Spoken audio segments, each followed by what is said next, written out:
Hey guys, Negative9 here. How's it going, everybody? In today's video, I'm going to be going over a PC Gamer interview with Colin Johansson and Mike O'Brien regarding the Guild Wars 2 expansion Heart of Thorns and what we can expect in the coming weeks.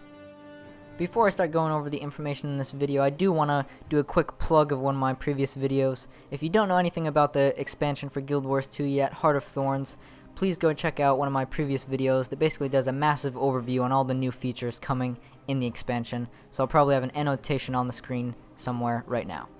Alright, now that that's out of the way, let's discuss some of the things that were revealed in this interview with PC Gamer.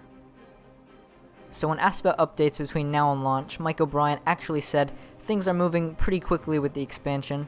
We can actually expect to see Heart of Thorns for the first time at PAX East and Rezzed in early March. Beta testing, which is their main focus right now, is scheduled to start after those two events. He also said the main package of the expansion is already together, however they do plan to continue to do updates to the live game. Basically, the release date depends on how beta testing goes, according to Mike O'Brien. So that's sort of what I said earlier, that I think most of the expansion is probably already finished. That's why it's been kept for so long, and that's why we've had no updates. We basically haven't seen Colin Johansson for 2 years since the launch of the game. So that's what he's been working on all this time. So I am confident that most of the game is finished, and that the beta testing will go pretty smoothly. They made an interesting remark later in the interview regarding the Sylvari being minions of Mordremoth. They said if you don't have a Sylvari character, you'll want to create one. So maybe there's gonna be some sort of Sylvari specific mechanics in the expansion. I mean, the only thing that pops into my head regarding race specific mechanics like this is like maybe every 3 or 4 hours you have to like do a mini game where you have to like break the grasp of Mordremoth, or else, I don't know, you start killing your allies, which would be kind of interesting, although it would probably be annoying if you were trying to play one of them. Maybe there's going to be some sort of starting mission with the expansion. Sylvari are sort of like put back into a starter zone in which they have to do some sort of events. I don't know. Certainly interesting there. They talked a lot about the size of the maps. It's been something that a lot of people have been talking about, actually, like how many zones are we actually getting? They've been kind of vague in describing it, but basically the points that I'm getting from this is that they want it to be less broad and more deep. They want a lot of replayability in their maps that you just don't speed through and never go back to. If you think of WoW, 90% of the older zones in that game have like zero purpose whatsoever. You just go through them once and never go back. However, this does mean that there will be content that you see but can't get to or complete the first time through. They want you to have a new experience every time you play.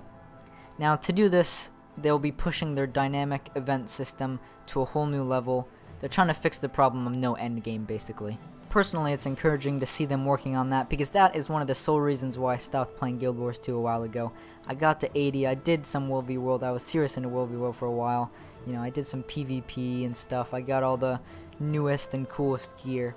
But then I kind of just got bored, there was just nothing to do. You think of World of Warcraft, and it does get a lot of hate a lot of the time, but World of Warcraft is seriously the best MMO, probably to date. Guild Wars 2, however, are making some good steps to, you know, correcting their mistakes and trying to learn from these other games. You look at World of Warcraft, they have raids, you know, they have lots of things to do once you get to the max level. And I think that's something Guild Wars 2 need to continue working on, but it is encouraging to see that they see the problem, they're not ignoring it, they see the problem and they're going to fix it. They gave us some tidbits on the mastery system. Basically, it seems similar to the World v World system, where you specialize in one thing instead of trying to go all around and get a little bit of everything.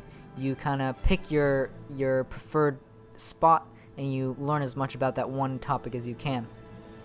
They said once you earn a mastery point, it will be applied to all your characters, so that kind of gives the impression that you want to be careful with these mastery points. They're not something you just throw around and, you know, put them wherever. It sounds like you kind of want to have some plan to how you spend these points. However, they did say they still have more to talk about regarding masteries between now and release, so I'm interested to see what else they have to say. Moving on to probably the biggest topic, biggest feature from this expansion, the one that has generated the most hype, I think, and the one that I really didn't expect. We're talking about profession specialization. The PC Gamer guys asked them how different will the specializations be from the core classes? They said they're trying to make it feel like a secondary profession and not just a new set of skills and a new weapon. They want something that almost feels completely different. When you choose a specialization, you will get an entire set of new skills and traits, but Colin also said they will even try to change the core mechanics. An example of this could be, elementalists maybe losing their attunements. Maybe when you choose the specialization to the elementalist, you no longer have attunement, so you have your number 1 skill is fire, your number 2 skill is lightning, your number 3 skill is water, and 4 is earth or something like that. And then maybe the 5th one's arcane, and then you can obviously choose the slot skills from there. That'd be an interesting way to do things, and I think it will give the classes some new energy. This does mean that they could remove certain abilities from certain classes, like the attunements, or maybe specific abilities even. If you're playing a druid, you'll be able to use a lot of ranger skills, but you can't actually slot them in and make a lot of creative builds. So you can go back and take ranger stuff as a druid and put them into your build. However, that doesn't work the other way around. You have to be a druid to take stuff from the ranger. You can't be a ranger and take stuff from the druid, is what it sounds like.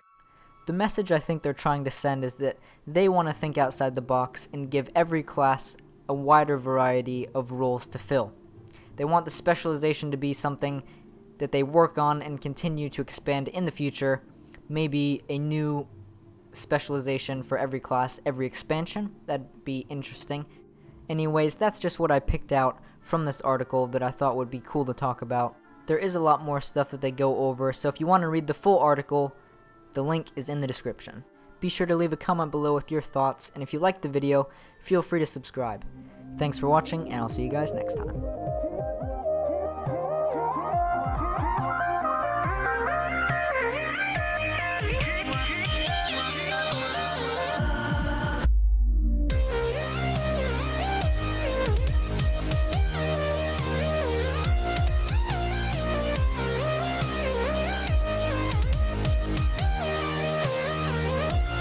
Which time?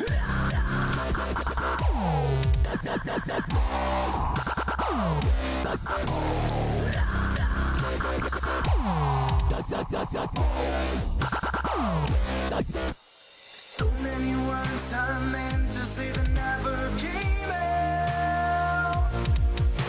You're on your knees, you're begging me, please just tell me you won't give up. I'm sorry the words I said were not worth it.